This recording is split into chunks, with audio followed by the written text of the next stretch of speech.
work session. This is March 29th, 2021. First on our agenda is city updates and council questions. Ms. Solano. Good evening, Mr. Chairman, councilors, and Mayor Gradisar. I have a few updates this evening from the city. The first one is that on the agenda, the work session agenda next Monday, April the 5th, will be the next time for the discussion of the city council's goals and objectives. So we will circulate again your votes on priorities, so you have that information before next Monday. Also on the agenda next Monday, the mayors will provide a presentation and an update on the American Rescue Plan and the city's communication and an outreach plan. So that both of those items are on next Monday's work session agenda. For a COVID update, I have a couple of information items. Mayor Hancock from Denver had reached out to Mayor Gradisar regarding the sponsorship of a community-based COVID-19 vaccination clinic. The details are still being finalized, but it is scheduled definitely on Friday, April the 16th. The location to be determined, they are trying to associate it with a food distribution center or a food bank. They've planned on bringing 1,500 vaccinations that are Johnson & Johnson, so just the one vaccination. And more information should be available next Monday. This coming Thursday, April the 1st, there is a mobile vaccination clinic already scheduled at the Evra's grounds. They'll be expecting to vaccinate 700 Evra's employees from the health department. The vaccination report as of today with respect to first doses are 22,847 and 17,402 second doses from our community mass vaccination clinic. The dashboard today on the focus for the health department on messaging for the remainder of the week will be COVID safety measures, enhancing and reminding all that spring break and through the Easter celebrations that the COVID virus is still out there, and to remember to wear masks, social distance, wash hands, sanitizer, all of the regular safety measures. The 1 week cumulative incident rate today is 136.8, and that puts us in the yellow risk category, which is one higher than the blue. The 1 week positivity rate is 3%, which is still in the blue. We have only 8 days of declining or stabilizing hospitalization. That does move us to the yellow area rather than the blue. So a reminder to continue to be vigilant of COVID safety measures. The mayor announced to department directors today that all city offices and all staff will be returning to work in-house on Monday, April the 5th, with availability for teleworking on a case-by-case basis in communication with the department director and the mayor, and he will continue to watch the case counts as we move forward to next Monday. And the last item that I have for an update this evening is this coming Friday, April 2nd at 10 a.m. The mayor will host a community connections outside, which will be socially distanced in the Gateway Plaza, which is just south of the new PBR Sports Performance Center. And all attendees will be asked, it would be just a little bit more encouraging to bring their own chair. So we anticipate, the mayor didn't host a community connections this month in March. And so it's April, the first Friday in April is coming up this week. And we sent out a press release today and are entertaining, and he'll be taking early questions in an email form through mayor@pueblo.us throughout the rest of the week. And so join the mayor on Friday at 10 a.m. for our community connections if you'd like. And that concludes all the updates from the city today, unless you have direction or any questions for me. Thank you, Ms. Solano. Questions from anyone on council? Councilor Brown? We're supposed to be going to Centennial for their grand opening.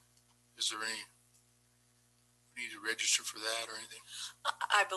The question is about going to Centennial for groundbreaking. I believe that's tomorrow morning, is it not, at 11? And I think that that Alyssa had submitted all your RSVPs if she heard from you. Okay. And the next day at East High School. Thursday is at East High School on the 1st. Go Bulldogs. Any other questions? Thank you again. We'll go to second on the agenda, which is the regional building ISO reports. Mr. Vaughn and Mr. Montoya. Welcome to our work session. It's great to see you guys.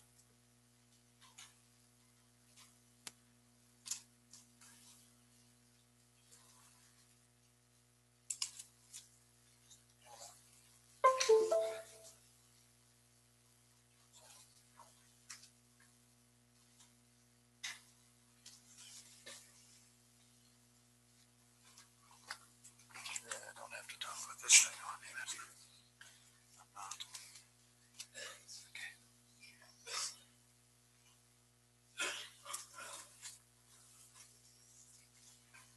Let's see which one. That one maybe. Is this the one I want?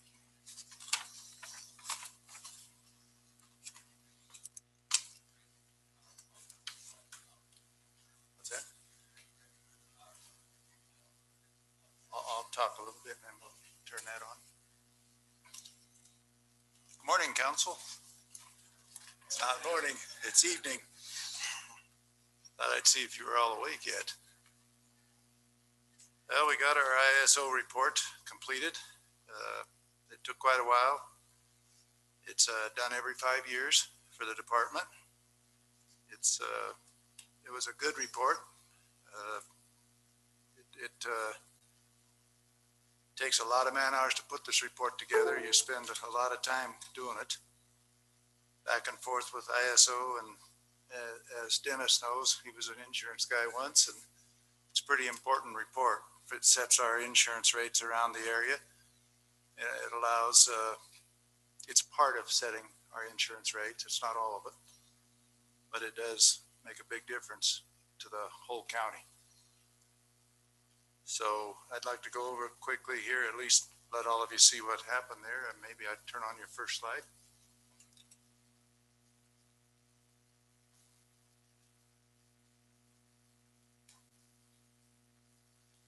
There, we got an opening letter, and that's telling you what our score was, and it's pretty good. It was 3 in residential. That's due to the fact that we disallowed sprinkler systems in our area, and that kind of hurts us badly on that end, so that brings us down a little bit. And we got a 2 in commercial, and that our report is top tier in top 3 of when you're in that 1, 2, and 3 range. That's a top tier report in ISO. So our area has got a top tier report, which is really good to have. So I would probably head to the next page, the next slide. At the bottom there in that yellow part, that tells you where our results were. 3 for 1 and 2 family dwellings, and class 2 for all other construction. That's your commercial. So that gives us that and all of that. And the next, very next slides there. Well, that's one from behind that there. That tells you what happens if you don't adopt codes after a 5-year rating, after a 5-year time. If you don't adopt the latest code at that time, then it starts dropping way down. And as you can see there, that drops you down considerably if you don't adopt. And if you miss that 3rd time around, you're way down, and then you'll get a horrible rating. You'll be in the 6, 7 range without it. So you always want to stay just before year 6 in order to stay good in your ratings. And that's what I've always done, and I'm going to do again. This following year, we're going to try to move in with the Colorado Springs and do about the exact same thing. So Springs is going to go to the 2021 one in about early 23, and that's probably when I'll be seeing you guys with the same issue. And that will keep us current and the same as Colorado Springs, which I think will let our jurisdictions work together very well. So that's the plan. And that next slide there shows you all the different scores that what you can attain in a comparison from the 2021 we just did to the 2016 one.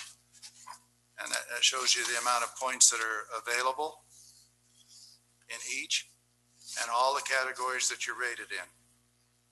So it takes too long to go through all of them, but we're sitting very well in all of those areas. That's something you can look at home a little bit and understand that it's involved, but it gets to it. Next slide. This chart here is about adopting codes and where you're at. And as you can see, your jurisdiction is the blue one. And we're setting well in commercial and setting well in residential. We're above the state average and we're above the national average, both. So that's a good place to be. And that's 2015. So you can see why I have to go to the 2021 one here or we're going to be over. So that's the reason we're sitting right in here. Next slide. Let's see here. That's over here. And this one's additional code adoption. Let's see, did we put that one in there? 3. Yeah, it's that one. That shows us again against in all electrical, plumbing, fuel, gas, mechanical, energy, and wildland urban interface in commercial, and the other one shows it in residential. And as you can see, we're doing very well compared to the state and compared to the national average. So we're above all of those by a pretty good amount. Next slide. Let's see, we're headed over to,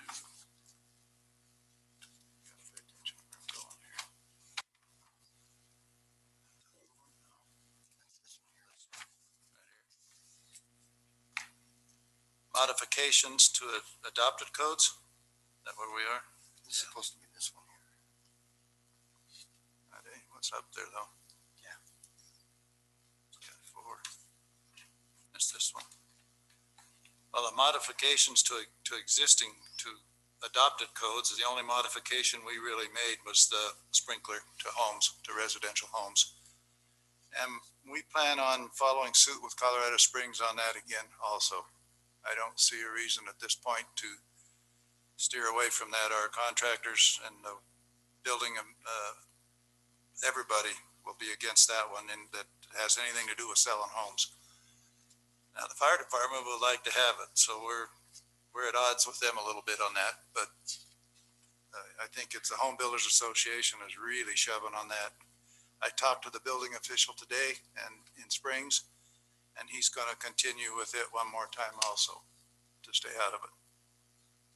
So that kind of gives you that. Let's see, is that next slide maybe? Yeah, that's this one. Yeah. Points earned for timely with on publication date, amended code adoption. This is telling you what if you adopt on a timely fashion, that's where you get to. Now, we just talked to the man, the head of the ISO report today, and he's going to put an 88% on this one. This one is showing the county, but it forgot us.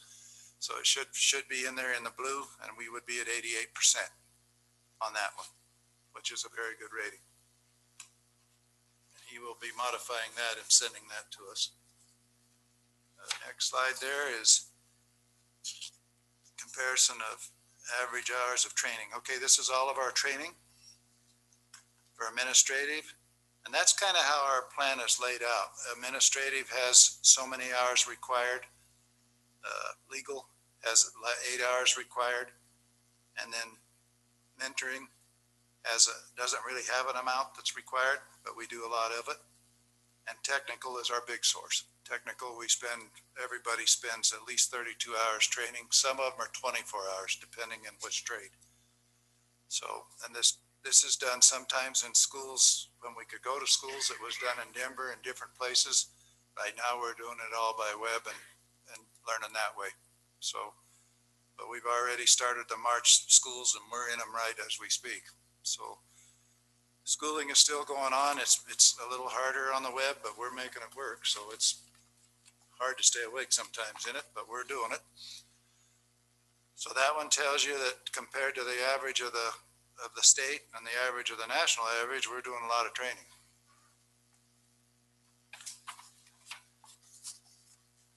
And let's see here. It's not this one. It's be over this one right here. Yeah. This one's a comparison of certified personnel performing commercial duties and the same kind of a chart for residential. And that's how all of our certificates of certification, plumbing, electrical, mechanical, certified building official, all of our jobs at the top side of it, like Arnold here has to carry a certified thing. Besides his licensing, we got to be certified also. So we have all of them certified plans examiners. All of those pieces have to be at our department in order to obtain this kind of a rating. You can run a department with some of them missing, and we did have 3 new employees that didn't have them yet because they're brand new and they haven't had time to get them. So that counts against you when they're doing this year. The 3 new ones did, but it didn't hurt us bad. But all of our employees have to get certified in the trades along with their licensing. So we got very good ratings there. You can see that's us in the blue. And the county is also us there. The yellow line, we do county and city. So that's our jurisdiction is both of them. And down here, we're back here. Number 6 is the last one, I think. Was there one more or we're out? Okay, I think that's all of that. So basically, they go through our whole department from front to back, and it takes a lot of hours put in to get the report to them, and a lot from Colucci, our IT man, has put a lot of extra effort in doing the same thing in order to get all these pieces put together for them. Because they want to know everything you do, how many inspections you do. Now I'm over in that a little bit per inspector. We're further than what they would like us to be. I do considerably more inspections a day than they consider we should be doing. But we also line out our men on the computer system with little balloons that put them all in it. You don't drive by places twice. You're all ballooned on a route like Amazon does. And we have Amazon situation for when people know we're coming. The same way Amazon drops off a package, we're practicing the same thing now. So they let them know in advance that they're coming, what number they are, maybe they're 4th. They'll let them know again that they're 2nd, and then they'll let them know when they're in the front driveway. So it's working pretty good for that end, and this gets a little confusing to them at that end. Sometimes we have roofs that are hundreds of roofs from a hailstorm. Well, we line them roofs all up in an area. So we're not running all over the county. We're running in an area, and we can handle 20, 25 roofs a day doing that from one man. But their way of seeing it is that, we're spread all over this county. We couldn't possibly do that, but we can do that, and we are doing that. But we still manage to hold our rating very well with a little bit extra on that end. You have anything to say, Arnold? No, with our new computer system that we have going on, it's really made it easy for the chiefs to line out their guys, on that balloon like Dave was talking about. It's really neat. It keeps the homeowner from having to stay home all day long waiting for somebody. We let them know about 30 minutes in advance. So it's worked out really good. That part has. They got very used to it very quickly, and I got lots of phone calls stating from the public that they really appreciate it because it gives them an idea. We always had a very hard time with that, trying to line out when we're going to be there. They don't want to wait all day for us. I don't blame them. At the same time, they don't want to even wait a half a day. That everybody's busy nowadays, and they want to know reasonably when you're going to be there. So this system seems to be doing the trick. It's not perfect, but it's doing a lot better than we were. So we got that rolling too for us. Is there any questions on the ISO report? Thank you. Thank you for your report. Councilor Aguilera? I wanted to ask you, I was on your board at the time, but what is the cost of putting a sprinkling system in a new house? I would want to roughly tell you that should not be more than maybe $3,000. What happened to that when it first came out is they said that it had to be commercially insured, like a big sprinkler system to a building like this. And And the insurance company did not want to insure a plumber to go do a home sprinkler system. Nowadays, that's all changed. Nowadays, a plumber can install it, or you yourself can install it in your own home. And it's right off of your main water system, and it's plastic. So it's not and it's off your main water line. So nowadays, that's just the running of PEX, and it's the running of the heads, and it's all off of your own water system that's already in your home. And it's only thing it requires is a drawing, a laid out drawing, so that you put them in the right spot. So that's what's made the price of that's come way down. So you tell the customer where they need to put the sprinklers? We don't, the drawing does. They have to get a drawing that does that. So that makes it a little more expensive to have that drawing drawn, or you can draw it yourself. I mean, there is a way to draw your own drawing. You don't have to have it engineered, but it does have to meet the layout. There's basically one in every room. So it's nowadays more doable than it ever was. And I do think it's coming of time. I do think it'll be part of our everyday home before long. So, one more question.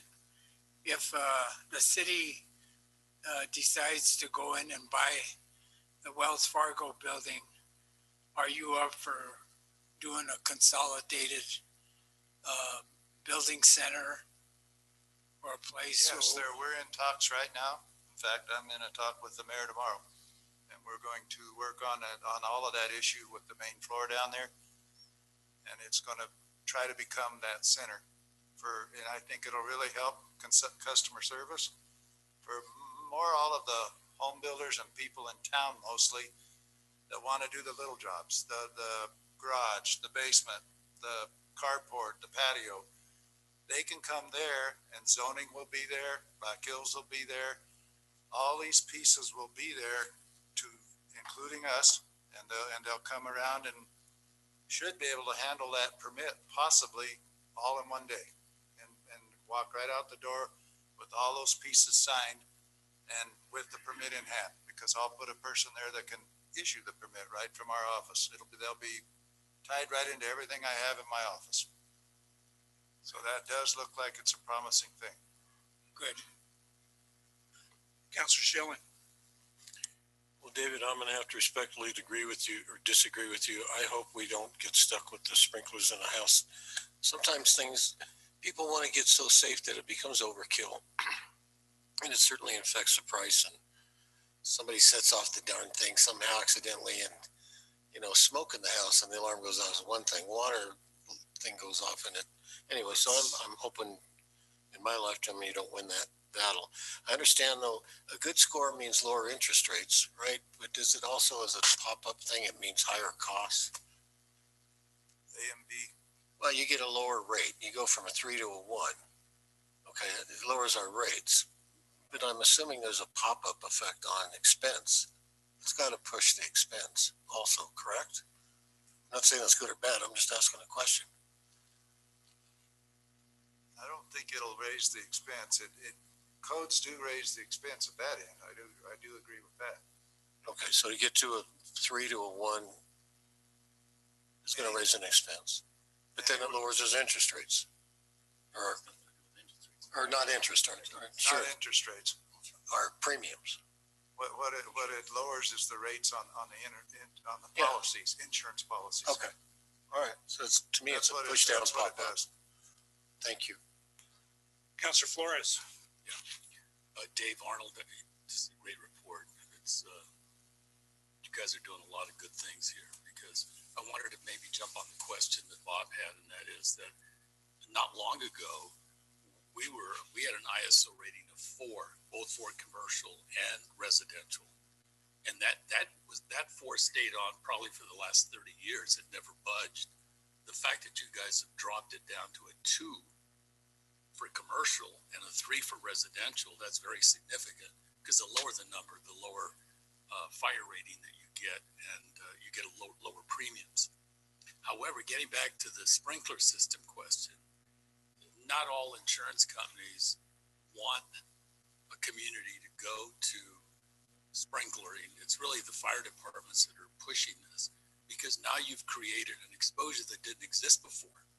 Now you've got sprinkler heads going off accidentally, and that water pouring all over your property at a house could be catastrophic. So it's one of those things where, and I agree with you, it probably will become something that will become mandatory just because of the life safety piece of it. You know, and I know that a lot of homes that are warm areas, they utilize the swimming pool as a source of the water in order to feed the sprinkler heads. So, but I also wanted to say that another factor in getting low ISO rating is the response time of the fire department and water pressure. Most people don't think about that, which really bodes well for Pueblo. You know, an ISO rating of 2 right now puts us probably in the upper 5% It does. of all the communities in Colorado. And it also speaks well of our fire department, because their response time is much, quicker. Otherwise, we wouldn't have a rating of 2 on a commercial property. So I just wanted to congratulate not only our fire department, because our chief is back there, but keeping up with the codes is obviously important too. So congratulations. Thank you. And as I stated, I'm going to try to do what Colorado Springs is and try to hold up one more time through on the sprinkler system. Councilor Atencio. Yeah, I'd like to point out that I'm on the board of the regional building. I'd like to point out that the board consists of industry professionals throughout the city and county, and that they're okay with the codes and the things that the regional building is doing and how they're being, the codes are being enforced. As a matter of fact, they have a lot of input into what and how regional building does their job. Yep, we do. We have a good board. Yeah. And the board is very easy to work with.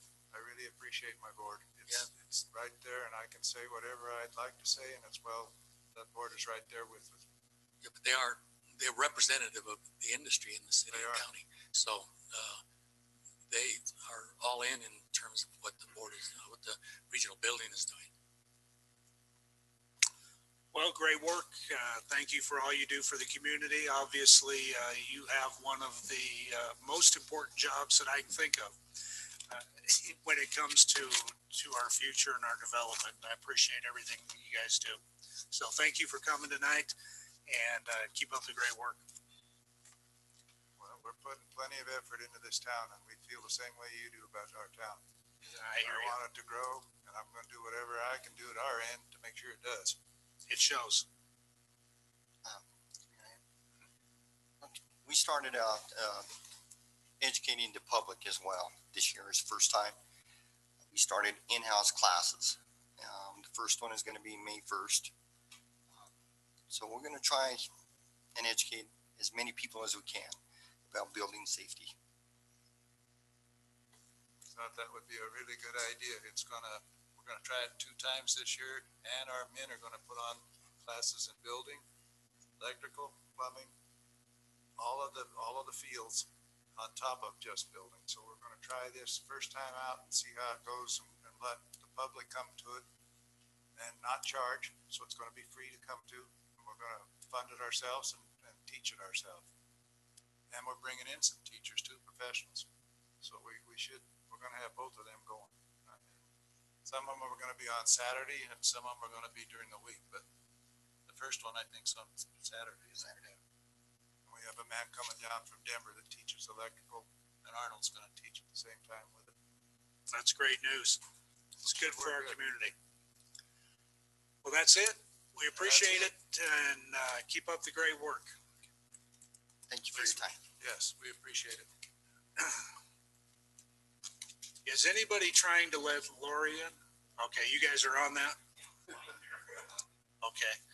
We'll go to number 3 on the agenda, which is the Westgate Development. Mr. Bay, Mr. Martin, Mr. Mason, Mr. Fenimore. Is everybody here?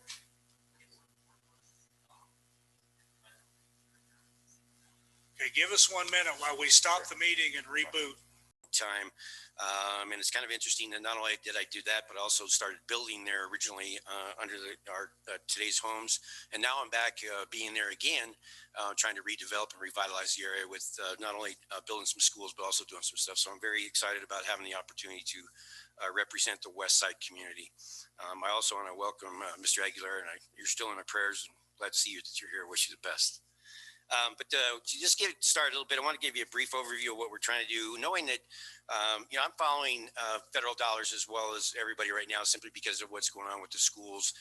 Realize that we're getting some additional ESSR funds, and I know the cities and states are getting some additional dollars from the American Rescue Act coming from President Biden. And so one of the things that I wanted to present this evening, and I've been visiting with not only a few of the members of City Council, Mr. Flores and Mr. Schilling, simply represent our area. And I know Dennis originally grew up in that area for part of it, part of his time. So, but what we're really trying to do is really help to revitalize the entire area. So if we can go to slide 1.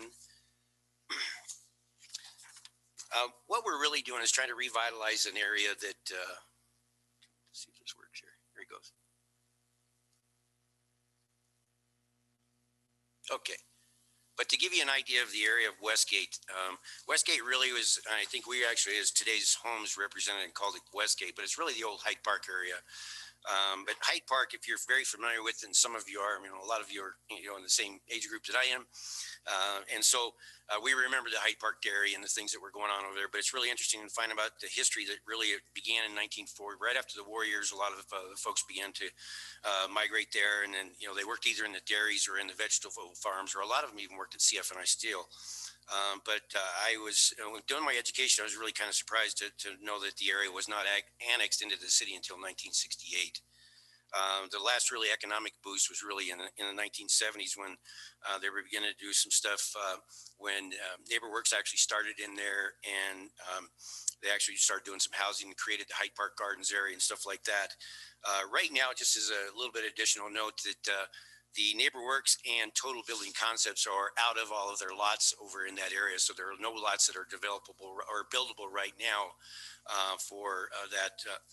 Pueblo Development has some lots, and I know today's our lifestyle development also has some lots in there. So what they're really trying to do is revitalize that area. But I wanted to share with you kind of really a couple things, and what we're asking for is you to consider as you get additional dollars, either in the community development block grant regular process or even in the COVID process. Consider our request to make an investment up front of putting in some infrastructure for us, such that you'll reap the benefit on the back end side. And really right now, I want to kind of give you a general overview of what we're doing at the school. And I think if I flip over here, let me see what you're doing. I think, all right, you already had it? I'm sorry. You're too fast for me. But what I want to share with you with the school, what we're doing right now, we are currently building a 66,000 square foot transitional building. It's going to serve as our middle school for our kids and get them out of the modulars. And then what we're going to do is then once we can get the BEST grant, just had a conversation today with the BEST grant folks too. We're hoping that the additional funds that are coming to the state are going to help the BEST fund as well. And we'll get an additional building. It'll be 111,000 square foot addition to our high school, which will be part of our middle school. The middle school will represent the west side of the school. The high school will represent the east side, and it'll kind of coexist in the north end, where we're actually have like if you're familiar with the black box area, where we can actually have a theater in there. We can have our own board meetings and such like that is there in as well. And that's going to be adjacent. We're going to create a courtyard concept between the two schools. So it'll be a nice little area for the kids. But really what we're trying to do is provide state-of-the-art facilities. We realize that our best goal there is to get us all on one campus. But our investment alone is going to be roughly about $80 million.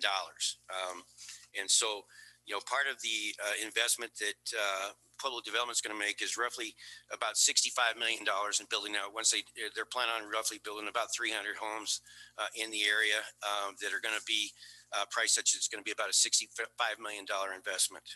Lifestyle development is also in there where they're really considering not only and I sent you some ideas of what we would be doing, and more like a courtyard concept. I'm fortunate had built this product up in Brighton in my early building days.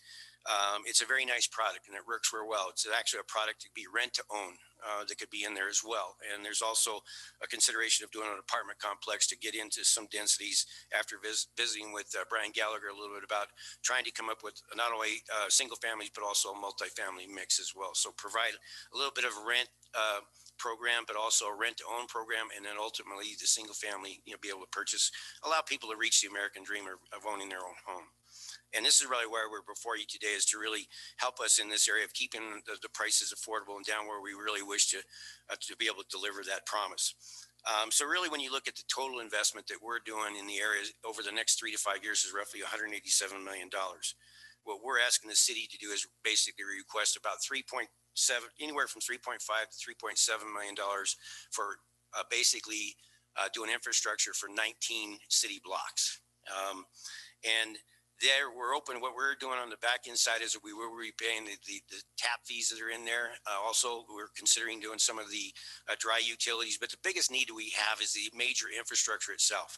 It is much more expensive here than it is in Colorado Springs or even up north for some reason. And I know I've got a pretty good idea what I think it is being a former builder and developer. But really what the total request we're doing is roughly about 2% of what we think that the total investment is going to be. For that, we're planning on delivering roughly about 500 homes in the area. You can see where we've got the 500 homes, and potentially what that's going to add for us at CHPA is about 600 to 800 students. And that's very conservative. We've did some research on what really the average home is.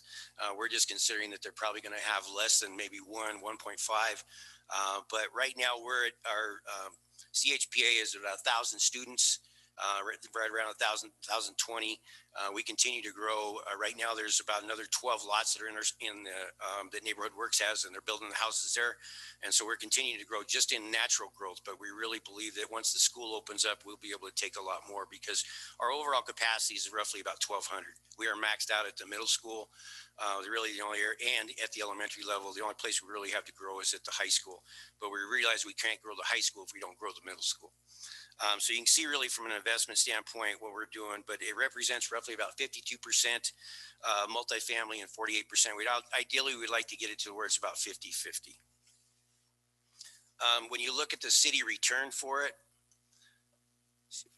there we go. Okay, what we were looking at is really what are the fees, not only that we pay for, during the course of construction, the development fees, the permit fees, the tap fees, and all of those fees that we pay. You can see that what we would represent, in just the first year, we're, between the builders, we're looking at building about 100 homes in the first year. As I think Mr. Schilling can attest, the demand is there. I sold my mother-in-law's home as we put her into a nursing home and basically had it sold within 2 days. And it was significantly higher than I anticipated. I thought that would sell for. So there is a demand, but we wish to. So really, when you look at the permit fees, the gas, water tap fees, and the overall development fees, roughly, annual return just in the 1 year is roughly about $3.5 million. You can see kind of how we figured out the annual city revenues on immediate revenues, and that's permit fees, development fees. And so that when you get there, and then we look at the right-hand column, which is the annual after build-out revenue, which is really just the tax revenue. We were trying to be a conservative, just use $1,000 per household, assuming that would be sales tax that they're going to generate on their purchases during the course of the year.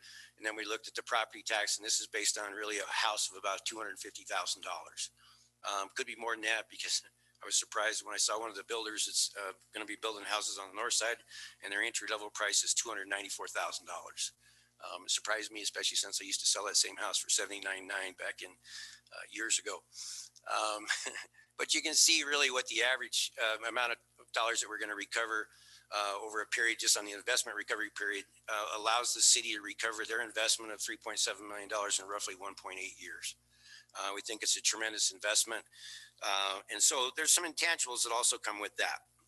One of the things that we're really trying to do, and this is really what's helping us, is to improve our safety and security within that community.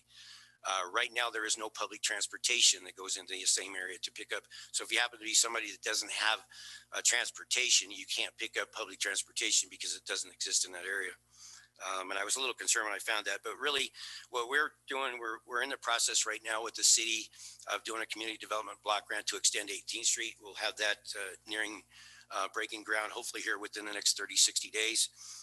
as we complete that process. And so that'll at least give us an entrance in 18th Street to come in. But then the issue is, how do we get back out? For those of us that have traveled into that area, it's very difficult to get to the school.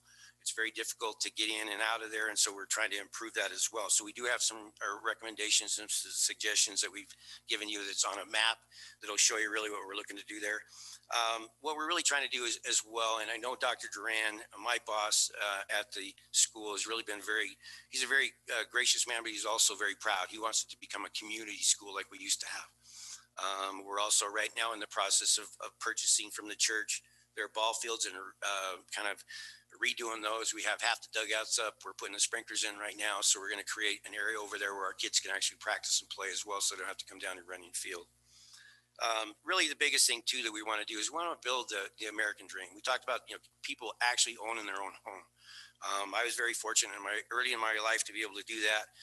And I see sometimes right now the young kids are struggling to be able to do that because they really don't have the wherewithal with some of the student debt and some of the other things that they've got to be able to come up with the amount. So we're going to try to come up with programs that are going to allow them to be able to reach a rent to own product so they can come up with their own sweat equity and be able to purchase a home. Really also bring some needed commercial development there. I know with what's happening now with, we were at the presentation from, excuse me, Commissioner Ortiz a little bit about what's happening with 24th Street. We're very excited about that. We realize that that's going to be a tremendous windfall for what's going on at our school, let alone even the prison itself, because of the development around the prison. I think it's going to help us from a commercial standpoint. It's funny right now, I get ready to go home and it's like, well, okay, if my wife isn't home, where do I go get something to eat? So I realized either got to go to the north side or I got to go all the way to the south side. Or I want, go eat at Loaf and Jug. My wife won't let me right now because I'm already a little over where I should be.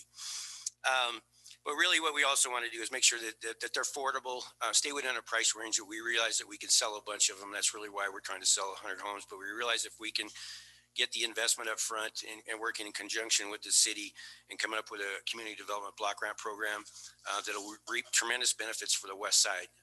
And I look at it in a division that we have, and Dr. Rand and I have, is having our entire campus on one campus. So we're not going across 18th Street. We knew obviously when we were going to open up 18th Street that if we did that, we're going to create a safety issue for us. And we're working to invest on our own campus and invest in the community. We have a wellness center. We're looking to do some additional things for the community as well. But we just really want to thank you for the opportunity to make this presentation. We look forward to continue to work through the process and working with staff and Brian Gallagher on trying to get this submitted.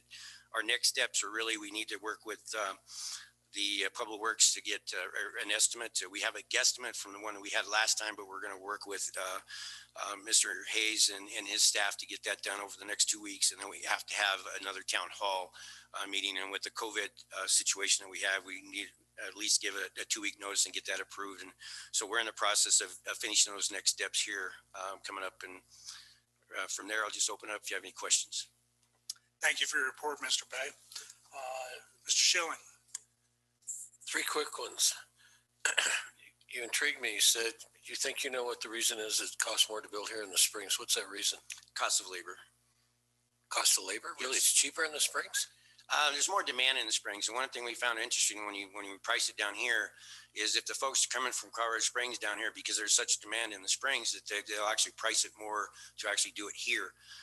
The folks that are down here to be able to do some stuff for it, they're busy as well. And so, they're saying, okay, if you want us to do it, we'll do it, but here's the price that you're going to get. And it may be a phenomenon, Mr. Schilling, at this point in time, but I found it very intriguing. It was going to cost us about $11,000 more to develop a lot down here than it would be in Colorado Springs.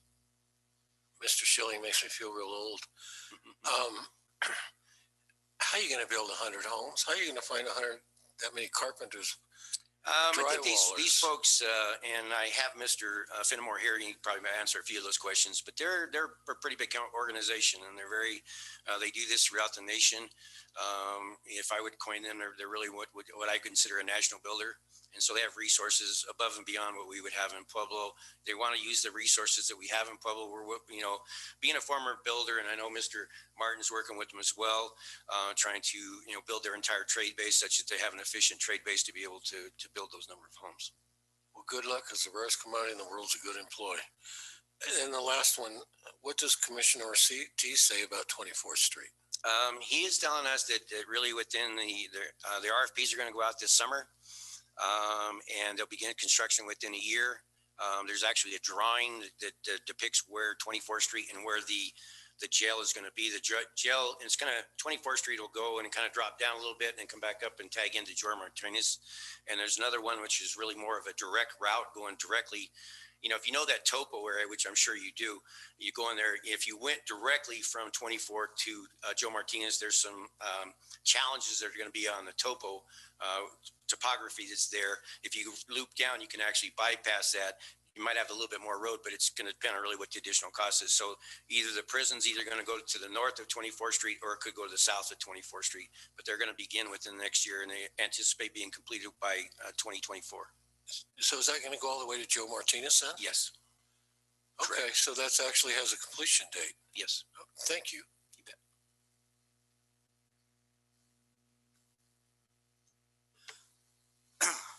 You know, for me personally, this is very exciting. Affordable housing and a pathway to homeownership is something that has to be maintained continually within a community for it to be successful.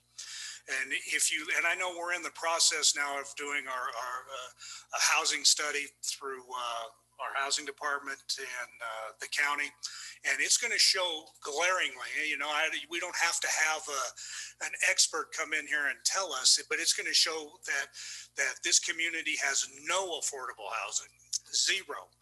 So the reality of this is that this is a no-brainer.